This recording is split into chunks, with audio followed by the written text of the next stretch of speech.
Estamos en la Facultad de Educación de la Universidad Complutense de Madrid, donde una servidora imparte clases. Me gusta más que me digan maestro que profesora. Maestro es más bonito. Es que hablar sobre uno es difícil. Soy un profesor del Departamento de Didáctica y Organización Escolar, del cual he sido secretario, he sido director, ahora ya no, ahora soy un profe normalito. Y si vamos hacia atrás, he sido durante muchos años, desde el año 78, 79, maestro de escuela. A mí me gusta además más esa palabra de maestro, más que la de profesor. Me parece más entrañable, más, no sé, más pedagógica, más artesanal incluso, porque la educación es un arte. Y entonces mi trayectoria ha estado más o menos en la docencia, fundamentalmente, quizá también en algunos aspectos de la animación sociocultural. Y luego otra de las facetas, digamos, pues aparte de escribir y de escribir libros que he escrito y tal, está también en impartir formación durante muchos años también, y lo sigo haciendo, dando cursos, cursillos, seminarios dentro del ámbito de la formación del profesorado. Durante bastantes años me han estado llamando de un montón de centros de profesores, cuando había centros de profesores, pues por ejemplo para dar cursos sobre la radio en el aula, que es algo que he trabajado muchísimo, y ahora no tanto, pero hago también todavía algunas cosas de esas.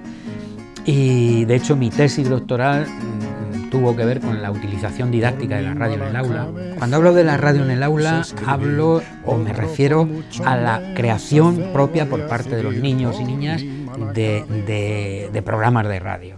Es decir, no es utilizar la radio comercial en el aula, que sería otra historia, y de hecho hay alguna experiencia que lo hace, pero bueno, eso a mí no me interesa. Me interesa que sean los propios chicos y chicas los que creen sus propios programas, los que creen sus propios contenidos, que me parece fundamental. Y entonces ese ha sido uno de mis trabajos durante muchos años. Yo recuerdo en el año 81 me hice una emisora con una serie de componentes y tal, que compré en una tienda de electrónica, una cajita así de grande, no era mayor, con una antena que eran 4 tubos de cobre y una madera y un cable coaxial, y sacábamos eso a la ventana del aula, la antena, y bueno, con un micrófono del año la pera, 2 micrófonos muy malitos, pero bueno, y una mesa de mezclas que me compré, que todavía la conservo, también de hace 30 y tantos años, pues hacíamos radio, y eso llegaba a todo el colegio. Era un vatio de potencia, vamos, no era mucho más. Llegaba a todo el cole, llegaba incluso a las primeras casas del barrio de donde estábamos, en un colegio de Getafe, y eso supuso una serie de proyectos que incluso la propia Consejería de la Comunidad en aquel entonces nos fue subvencionando, precisamente para trabajar aspectos de la radio. Y bueno, eso supuso que comprásemos nuevo materiales nuevos y grabadoras y este tipo de cosas, y en fin. Y luego ya se prohibió todo eso, ¿no? El hacer este tipo de historias, pero durante bastantes años sí que fue una cosa muy interesante. Y otra parte de mi actividad, digamos, es la relacionada con la tecnología, la tecnología de la educación. De hecho, en la facultad, las clases fundamentalmente que imparto son o tecnología informática, tecnología educativa, otra nueva asignatura que hace 2 años yo propuse y de momento soy el que la está impartiendo, que es medios audiovisuales y educación intercultural, porque también soy codirector de un grupo de investigación de la Complutense que nos dedicamos a la investigación en el ámbito de la interculturalidad, ¿no? Más de la interculturalidad, de la diversidad cultural, ¿no? Y dentro de eso, pues varias líneas de investigación.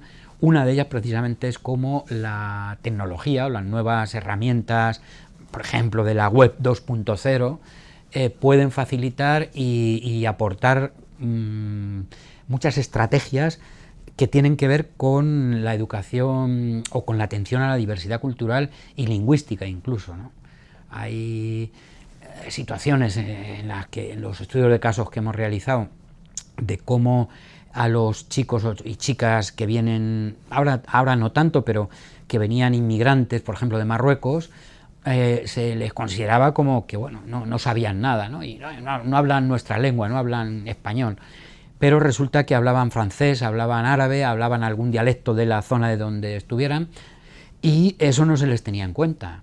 Entonces, precisamente el uso de algún tipo de tecnología favorece el que se puedan utilizar todas las lenguas en un centro y entenderse además, es decir, hacer una Babel y, en fin, de una forma sistemática y tal, pero es posible hacerlo, y de hecho algunos pequeños experimentos o pequeñas experiencias que hemos hecho han dado buen resultado, ¿no?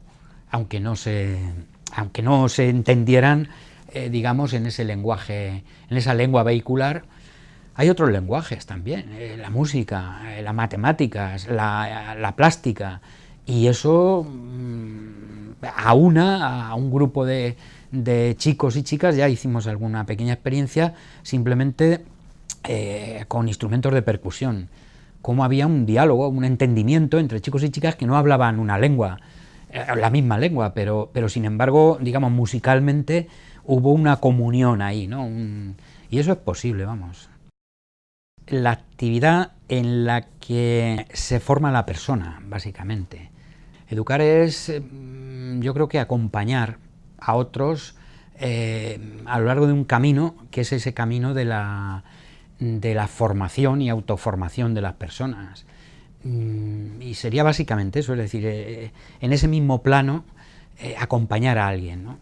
En algunos casos, cuando se trata de personas más pequeñas, niños y niñas, es verdad que tú tienes una ventaja como maestro, y es que eres mayor, tienes más experiencia, has leído más, algo más sabes, pero precisamente si sabes algo más, combinas el arte de educar, que sigo pensando que es un arte, con las estrategias que tú has desarrollado en tu forma de enseñar o de educar, precisamente para crear situaciones de aprendizaje, que creo que la labor fundamental del maestro, del profesor, es crear situaciones de aprendizaje, en donde el niño, la niña, el joven, tiene que valérselas por sí mismo, con tu ayuda, con tu presencia, con tal, pero sin ser tú el sabio, ¿no? El que impartes allí ciencia. Es decir, los chicos y las chicas saben mucho.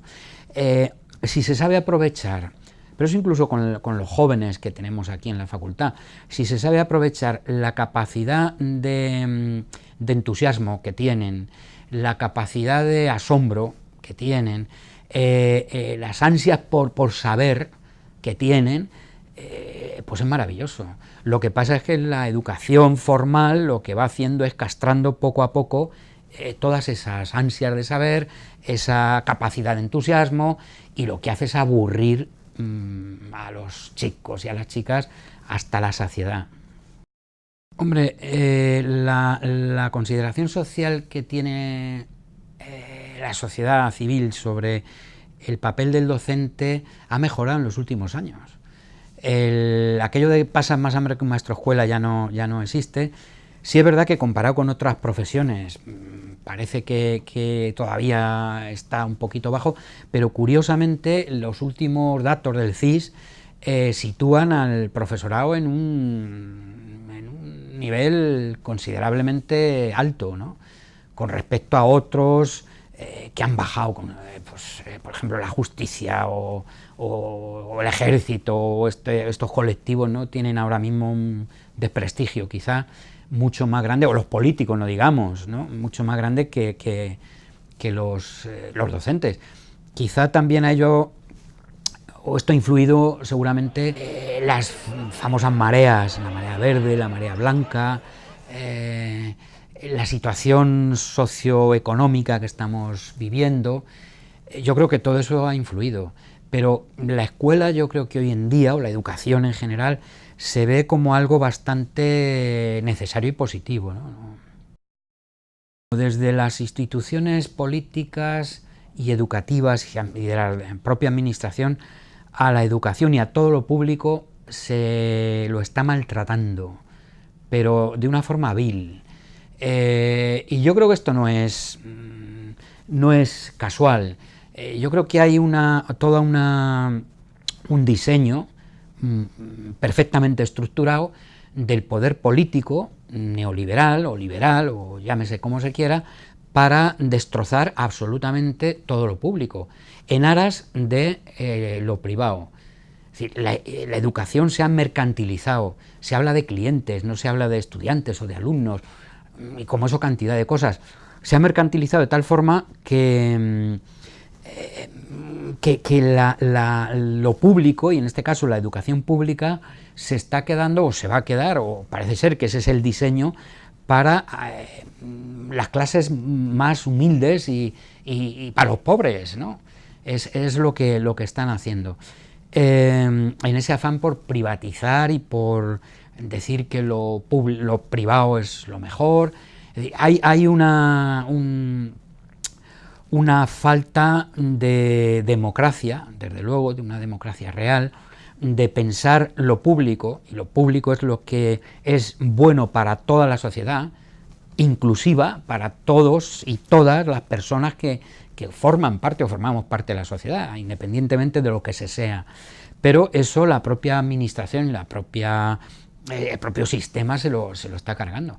Yo ya lo he dicho alguna vez, me parece que los antisistema son precisamente ellos, los que se están cargando un sistema que, bueno, habíamos alcanzado un nivel de vida público-democrática y de participación ciudadana en estos últimos años, después de la dictadura, considerablemente eficaz o efectivo, y en pocos años esto se han cargado absolutamente todo, pero con una desfachatez impresionante. Este sistema, los bancos, el poder financiero, etcétera, etcétera. Y bueno, pues estamos en esa. Lo que pasa es que yo no pierdo la esperanza de que, pues como se dice, otra educación es posible, otra sociedad es posible, otro mundo es posible, y en eso hay que estar luchando día a día. No seguramente con grandes manifestaciones o grandes actos de no sé qué, y desde luego de violencia, pero sí al menos con el ámbito cercano, que en el caso o en mi caso es la universidad y la docencia, y lo poquito que localmente se puede hacer yo creo que repercute globalmente. Y eso creo que hay que. Y luego establecer una serie de redes, ¿no? Con otros colectivos y otras, pues para que aquello no se quede en saco roto, lo poquito que haces localmente tenga una repercusión también. Pero claro, fíjate que la propia administración o el propio sistema financiero neoliberal en el que estamos es el dueño de prácticamente los medios de comunicación y las grandes redes de comunicación están ahí. Es decir, entonces hay una simbiosis entre lo político, económico, social. Pues bueno, las grandes cadenas mediáticas ocupan todo, ¿no? Eso por un lado, y por otro lado el consumo. Es decir, yo les digo muchas veces a los estudiantes míos, que son pues eso, entre los 20, 23 años, que una de las herramientas que utiliza el propio sistema para atontar es que los emborracha. Pero no es metáfora, es decir, los emborracha de verdad. Por medio del botellón, por medio de no sé qué, independientemente de que luego digan que se prohíbe el botellón, no, pero eso interesa que la gente no lea, no piense, que se emborrachen, que jiji, jaja, y al día siguiente ya no se acuerden de nada y ya está, y estén pensando en el próximo fin de semana para seguir haciendo lo mismo. Esa es la administración que tenemos y la sociedad que tenemos, y yo desde luego no quiero esa administración ni esa sociedad. Yo creo que todo esto no es ni siquiera de un partido, es de una serie de personas, pocas, con ansias de poder, de cada vez más poder, y claro, eso repercute en parte o se vehicula por medio de algún partido, de algunos partidos. Ahora mismo, pues el famoso bipartidismo del que se habla en nuestro país, la diferencia entre PP y PSOE es poquísima. en estos últimos años. Yo, de hecho, vengo tiempo diciendo PPSOE. Luego lo he oído por ahí, por los medios también, a alguien se le ha ocurrido, pero es que es eso, ¿no? Entonces, todo aquello que... Y luego, bueno, también, claro, hay una tradición, que eso no hay que olvidar, de ricos y pobres, del señorito y el trabajador o el campesino. Y eso tiene que ver también con una historia nuestra, en la que atraviesa de forma transversal una cuestión que es la religión, y en concreto la religión católica, y somos, o hemos mamado esos ideales y esas historias, y claro, quitarse eso son 2000 años de historia en ese sentido, ¿no? Quitarnos eso de encima es trabajoso. Entonces, ese desequilibrio entre el señorito, el campesino, el trabajador, el obrero, etcétera, al que ha ejercido, o a los que han ejercido, a la clase que ha ejercido de señorito, le cuesta mucho trabajo decir, oye, ahora a la universidad va cualquiera. Y yo lo he oído eso aquí. Es que ahora llega cualquiera a la universidad. ¿Por qué el hijo de un trabajador no puede llegar a la universidad? Tiene que ser el hijo del señorito del pueblo que llegue a ser abogado, médico o lo que sea. Claro, romper esos privilegios es duro, pero si queremos de verdad una sociedad que sea justa, hay un elemento fundamental que es ese de justicia social, y es pues que al menos todas las personas tengamos una dignidad en cuanto a personas, vivienda, educación, forma de vivir, etcétera, etcétera. Pero el sistema es muy ladino y nos confunde y nos embelesa. Es lo que Rafael Simone llama el monstruo amable. Es decir, el mundo, él dice, se está haciendo cada vez más de derechas, pero yo añado de derechas y además sin pensar. Es decir, nos embelesan con eso que decía antes del consumo, ese estado de gracia, de limbo, de estar viviendo la juerga padre todo el tiempo, que se les achaca a los jóvenes, y yo creo que no. Es decir, en cuanto a aquellos jóvenes que se les dice, es que estos no leen, no piensan, no sé qué, de acuerdo, pero en cuanto se les pone en situación de leer, de pensar, y sobre todo se les rasca un poquito en su forma de pensar, está ya detrás de eso, o debajo de eso, hay grandes ideas y una forma de ser y de querer ser y estar maravillosa. Pero hay que dar esas oportunidades, y eso normalmente no se da, porque no interesa. No interesa que todo el mundo piense, porque, joder, que como nos pongamos todos a pensar, tela marinera. Es decir, se hundiría, lo primero que se hundiría sería eso, otro concepto por el que nos han engañado, que es aquello del sentido común. El sentido común. ¿Quién ha dictado qué es el sentido común, no? Bueno, pues lo ha dictado una clase pudiente que quiere que el resto pues sean borregos, en definitiva. Eso ya es la democracia de los borregos. Sobre eso Chomsky también ha escrito en un librito que se llama Cómo nos venden la moto. Entre él y Ramonet pues hacen también un ensayo bastante curioso sobre la democracia, este tipo de democracia de borregos, absolutamente, ¿no? Porque las estrategias que se han utilizado son invisibles, por un lado, son muy ladinas, y es eso del sentido común. El lenguaje sigue siendo un arma poderosísima, pero muy poderosa, para engañar, para camuflar, para comer el coco, como se dice vulgarmente, y ahí está. Es decir, y eso lo estamos viendo en cantidad de situaciones en las que se nos manipula absolutamente por medio del lenguaje. Nos cuentan, o con respecto a esto que dices, nos han hecho creer en un concepto que a mí me repatea, que es lo de calidad de vida. Y calidad de vida, en definitiva, es consumir. Y es irte a un fin de semana a un centro comercial maravilloso en el que entras por la mañana a las 9 y puedes salir a las 12 de la noche, habiendo hecho compra, habiendo ido a un gimnasio, habiendo tomado algo, habiendo comido. Eso es calidad de vida, ¿no? Entonces, es una estafa social impresionante. Calidad de vida es otra cosa, si es que se puede hablar de calidad de vida. O yo hablaría de calidad de vida en el momento en el que todas las personas estuviésemos incluidas ahí. Dentro de unos días van a echar a no sé cuántos negros a Nigeria en avión, van a fletar un avión. Bueno, pues son personas al fin y al cabo. Pues calidad de vida es que esas personas puedan estar aquí también y puedan ser como cualquiera de nosotros, vamos, yo lo de la frontera lo llevo fatal, ¿no? También. Pero bueno, es lo que hay. Pues escuela pública por una razón muy sencilla, porque es la escuela para todos, para todas las personas, sin distinción.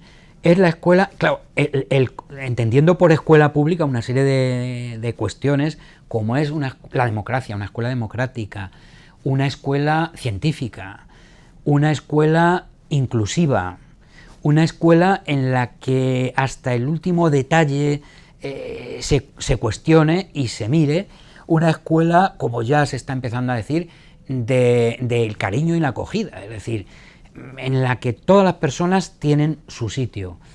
Eso es una escuela pública y es una escuela que llega o que debe ser para todos y todas las personas, sin distinción de ningún tipo.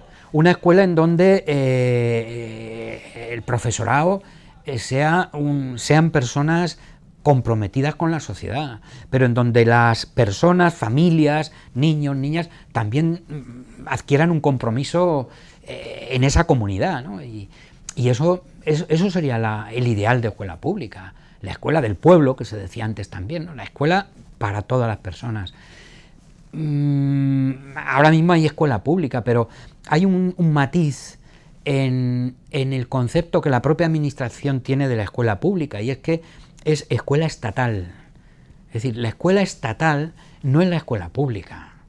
La escuela pública es todo eso que yo he dicho y más, desde luego, en donde, incluso hasta si me apuras, en donde se llegara a construir el conocimiento de forma colectiva, destruyendo los paradigmas que hay, que pululan, que son los que nos encasillan, ¿no? Encasillan el conocimiento, encasillan las asignaturas y todo esto, ¿no? Porque no vamos a cooperar. Otra de las características de esa escuela pública sería precisamente esa cooperación, el aprendizaje cooperativo o el colaborativo, la colaboración. Es decir, todos esos adjetivos o conceptos, o como quiera llamar, creo que es lo que hacen una escuela pública de verdad, que es la que no existe. Es verdad que hay ahora mismo centros, colegios, escuelas públicas, o al menos con ese título, que están desarrollando proyectos muy interesantes, proyectos de participación auténtica y de democracia auténtica. Hay algunos colegios, pocos, pero los hay, y de esos hay que aprender un poco. Pero hace 30 años había, quizás, si me apuras, más centros incluso. Y yo he participado en Getafe, en algunos centros en donde estábamos, pues en los años 80, 81, estábamos como 9 colegios con escuela de padres, por ejemplo, 5 o 6 colegios con dirección colegiada, donde a partir de comisiones se organizaba la burocracia y la vida y la organización del centro. Y eso sí es, yo creo, un concepto, o por lo menos el que a mí me interesa, de escuela pública. Con otro adjetivo que se me olvidaba antes, que es una escuela laica también, claro, en donde lo religioso y lo no religioso esté separado. La escuela del siglo XXI no la veo, porque ahora mismo hay, aparte de todas las cuestiones sociales y de ese concepto de escuela pública, no se está adecuando, desde luego, a los tiempos. Hay otro aspecto dentro de lo que sería la escuela del siglo XXI, que es todo lo relacionado con la cuestión tecnológica, no tanto con la sociedad de la información, que eso es otra historia, la sociedad de la información. Yo prefiero hablar de la sociedad del saber, o la sociedad del conocimiento, que no es exactamente la sociedad de la información, pero bueno, sería como un paso más. Pero la escuela ahora mismo no está adaptada a esa situación, a esta realidad. por muchas razones, entre otras porque no interesa. La Administración ha dotado a la escuela pública de pizarras digitales, en algunos casos pues casi una por aula. ¿Eso es adaptar a la educación al siglo XXI? No, por muchas razones. Por un lado, no se ha preparado previamente al profesorado para la utilización de ese artefacto. Por otro lado, no deja de ser un negocio. Es decir, alguna empresa se ha forrado vendiendo pizarras digitales a la administración para que a su vez lleguen a la escuela pública y a la concertada también, pero bueno, a la pública. Es un negocio más, pero no se ha procurado preparar al profesorado para que de verdad utilice las pizarras. ¿Qué ocurre también? Que cuando en algunos casos las pizarras se están utilizando simplemente como un sistema más de proyección, pero lo mismo se podía proyectar en una pared y da igual. En otros casos, el no preparar al profesorado convenientemente se vuelve en contra de todo esto, porque la metodología no cambia. Y el profesorado dice, no, es que no me da tiempo a utilizar la pizarra, pero no me da tiempo porque sigue pensando en una metodología tradicional. Y bueno, pues por eso la escuela actualmente, la educación en el siglo XXI, no se adecúa al siglo XXI. En parte, el propio profesorado no está preparado, a la administración no le interesa tampoco, a quien, si acaso le interesa a alguien, es a las empresas privadas, a las multinacionales del negocio, de la educación, de los libros, de las plataformas educativas, etcétera, etcétera. Por eso han ido creando plataformas en las que los contenidos se cuelgan ahí, pero claro, son empresas privadas, no dejan de ser empresas privadas, multinacionales en muchos casos, que lo que hacen es barrer para su... Es decir, es un negocio, ¿no? Un negocio absoluto. Pensando en ese paradigma de que la educación pues es entra en el mercado, se mercantiliza, es un producto más, yo te vendo contenidos, tú me compras contenidos y es lo que le cuentas luego a tus niños, a tus niñas y ya está. Pero eso está muy alejado de ese concepto de educación o de escuela pública, en la que todos son participantes de la creación incluso de sus propios contenidos. Tecnologías sí, tecnologías no. Yo diría tecnologías sí. Claro. Cuando se inventó el botijo, era un artefacto también maravilloso para enfriar el agua. Y nadie que yo sepa dijo, no, esto no me sirve. Sirve para lo que sirve. La tecnología hoy en día es maravillosa, porque permite una cuestión importantísima y sustancial, y es que le permite a uno crear sus propios contenidos. Y eso a mí me parece básico. Claro, yo ahí distingo, desde luego, en tres aspectos. La tecnología como un recurso, como un instrumento, pues es un recurso que yo utilizo. Pues una cámara para grabar, o un ordenador para meterme en internet y buscar información y tal. Vale, es un recurso. La tecnología como un medio de expresión y comunicación. A mí eso me parece fundamental, y de hecho es algo de mi línea de trabajo y de investigación va por ahí. Y un tercer eje que sería la tecnología como el análisis crítico de la información. Pues claro, nos llegan muchísimos mensajes, muchos mensajes. No tenemos capacidad suficiente, porque tendríamos que estar todo el día dándole al cerebro para digerir toda esa información que nos llega. Pero al menos debemos dotarnos de elementos que nos permitan analizar esa información. Ese es el miedo que tienen las autoridades nuestras cuando empiezan a hablar de que van a penalizar por el que tú puedas mandar un correo diciendo o manifestándote o dando tu opinión. Entonces, claro, eso se les escapa. Llegará un día en que, en fin, me imagino y espero que no suceda, en el que el control sea absoluto o quieran tener un control absoluto. Lo que pasa es que la propia tecnología es capaz, por medio de las personas, sobre todo de la gente joven, de saltar eso, e inventar otra contraherramienta, ¿no? Y a mí eso me parece que está muy bien. Hay que aprovechar esa tecnología para formarnos, autoformarnos y expresarnos y comunicar cosas.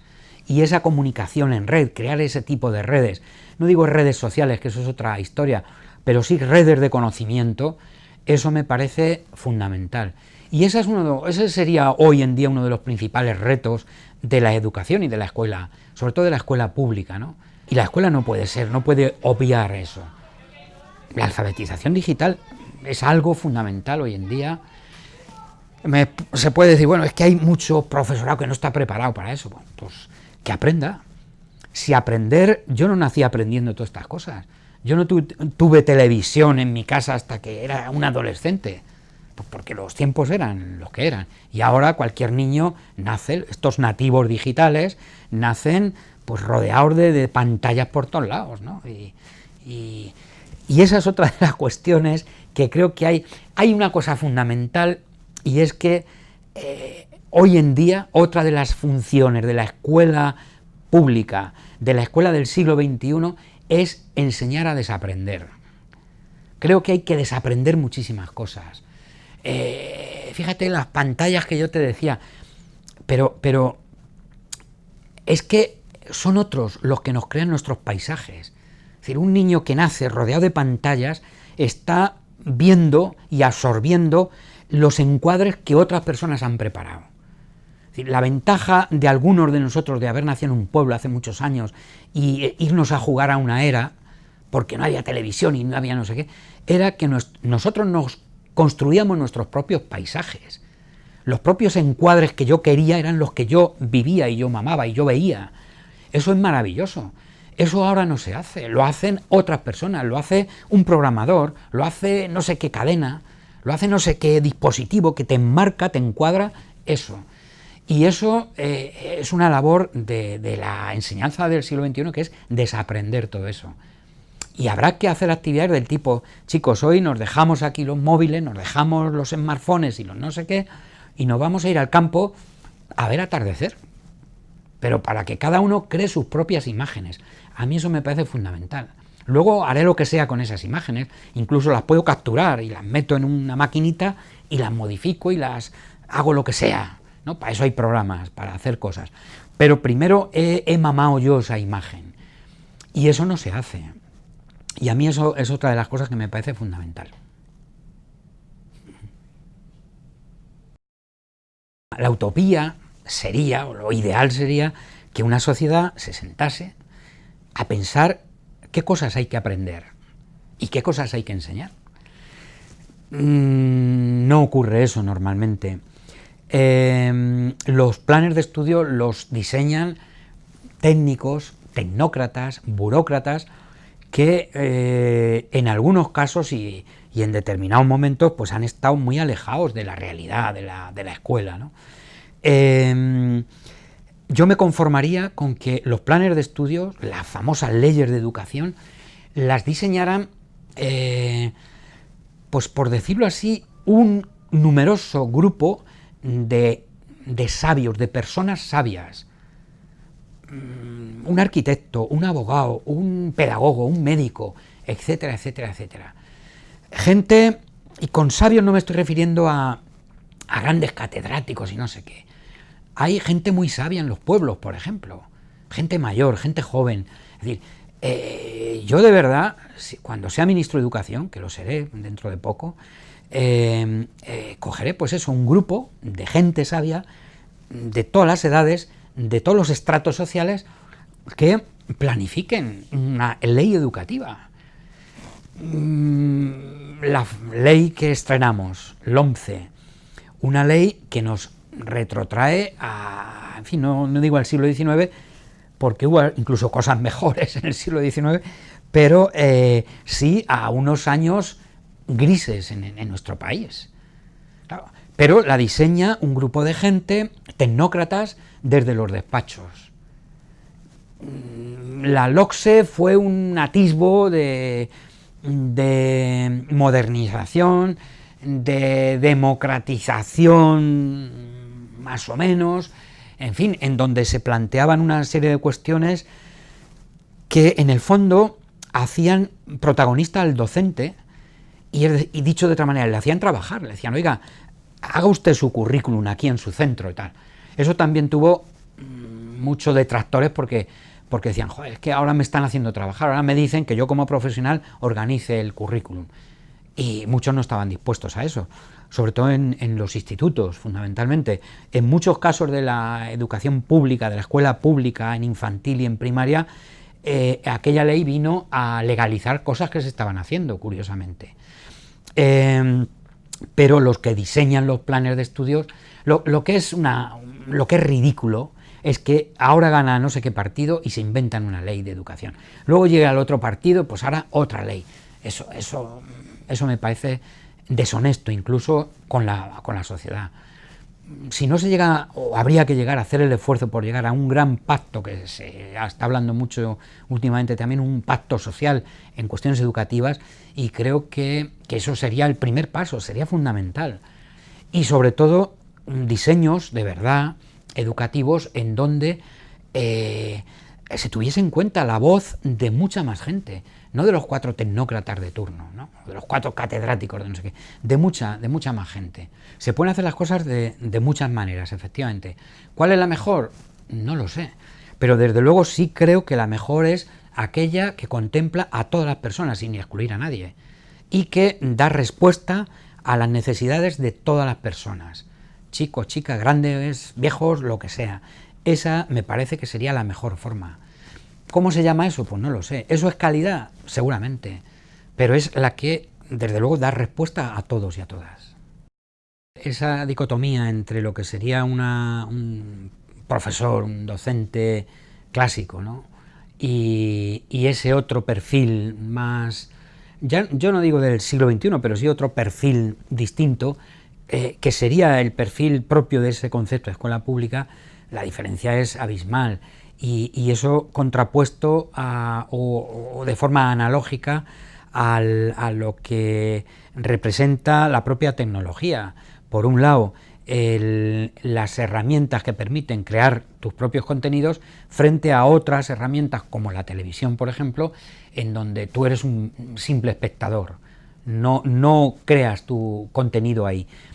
Ese es el profesor clásico, el profesorado clásico, el que entra en clase, suelta su rollo o vomita sus apuntes y los estudiantes, los niños, las niñas son auténticos receptáculos de aquello, ¿no? Frente a ese otro papel en el que, por analogía con esas herramientas tecnológicas en las que uno crea su propio contenido, el docente es el facilitador o la facilitadora, en el caso de las maestras, que lo que hacen es abrir el camino, abrir el campo de visión para que los niños y las niñas puedan desarrollarse plenamente, ir creando esas situaciones de aprendizaje con las estrategias que sean. Ese es el profe o el maestro o la maestra que tiene la sensibilidad absoluta para ver qué necesita aquel niño o qué está pidiendo aquel niño o aquella niña y ponerle en camino, ¿no? Irle devolviendo eso que... Ese es el arte también un poquito, ¿no? del docente. Yo veo a ver cuáles son esas necesidades, elaboro determinadas estrategias y devuelvo otra vez eso para que esa persona pueda desarrollarse plenamente en todas sus facultades de todo tipo, ¿no? Intelectuales, afectivas. La cuestión afectiva me parece importantísima y emocional hoy en día en la escuela y se contempla muy poquito. Muy poquito. El niño que ese día... Hay niños hoy en día así de triste, ¿no? Que no comen prácticamente nada más que la comida del colegio. Y ese niño está triste, está desnutrido, está etcétera. Y hay una cuestión... Bueno, y algunos se empeñan en que ese niño ese día haga no sé qué de matemáticas, ¿no? Pues a lo mejor ese día ese niño no tiene que hacer nada más que tener cariño, ¿no? Y nada más. Y no hace falta que haga nada de matemáticas. Y situaciones de esas cada vez hay más, ¿no? La escuela pública en su sentido estricto, inclusivo, acabaría con todo eso. Yo estoy convencido de eso. Y ahí participamos todos, claro. Lo que decíamos de la televisión, el medio televisivo y el profesor o la enseñanza más clásica, hay un paralelismo maravilloso. En un sitio, en el mediático, en la televisión, los contenidos los hacen grandes empresas mediáticas, y en el caso de la educación, de este tipo de educación más clásica, digamos, los contenidos también los hacen, en algunos casos, las mismas empresas mediáticas, que también tienen sus divisiones de educativas, ¿no? y ahora de multiplataforma y de cosas de este tipo. Hay un paralelismo absoluto.